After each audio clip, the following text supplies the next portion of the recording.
ఉస్మానియా యూనివర్సిటీలో 2015 నుంచి 2021 వరకు డిగ్రీ కోర్సుల్లో చేరి వివిధ కారణాలతో బ్యాక్లాగ్లు మిగిలిపోయిన విద్యార్థులపై యూనివర్సిటీ భారీ ఆర్థిక భారం మోపుతుందని విద్యార్థులు ఆవేదన వ్యక్తం చేస్తున్నారు.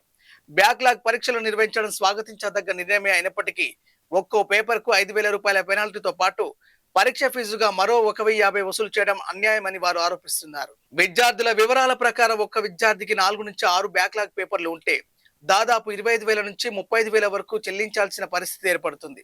ఆర్థికంగా వెనుకబడిన కుటుంబాలకు చెందిన విద్యార్థులు ఇంత భారీ మొత్తాన్ని చెల్లించలేక పరీక్షలకు దూరమయ్యే పరిస్థితి నెలకొంటుందని వారు వాపోతున్నారు. చదువు పూర్తి చేసి ఉద్యోగాలు లేదా ఉన్నత విద్యలో ప్రవేశించాలని భావిస్తున్న వేలాది మంది విద్యార్థులకు ఈ పెనాల్టీలు తీవ్ర ఇబ్బందిగా మారాయని విద్యార్థి సంఘాల నాయకులు పేర్కొంటున్నారు.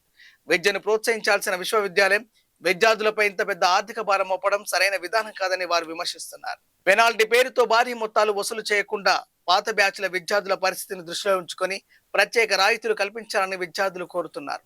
అలాగే ఒక్కో పేపర్ కు విధించిన 5,000 రూపాయల పెనాల్టీని పూర్తిగా రద్దు చేయాలని లేదా గణనీయంగా తగ్గించాలని వారు డిమాండ్ చేస్తున్నారు. ఈ వ్యవహారంపై రాష్ట్ర ప్రభుత్వం ఉన్నత విద్యాశాఖ అధికారులు జోక్యం చేసుకుని విద్యార్థులకు న్యాయం చేయాలని, బ్యాక్లాగ్ పరీక్షలను అందరికీ అందుబాటులో ఉండేలా నిర్వహించాలని విద్యార్థులు విజ్ఞప్తి చేస్తున్నారు.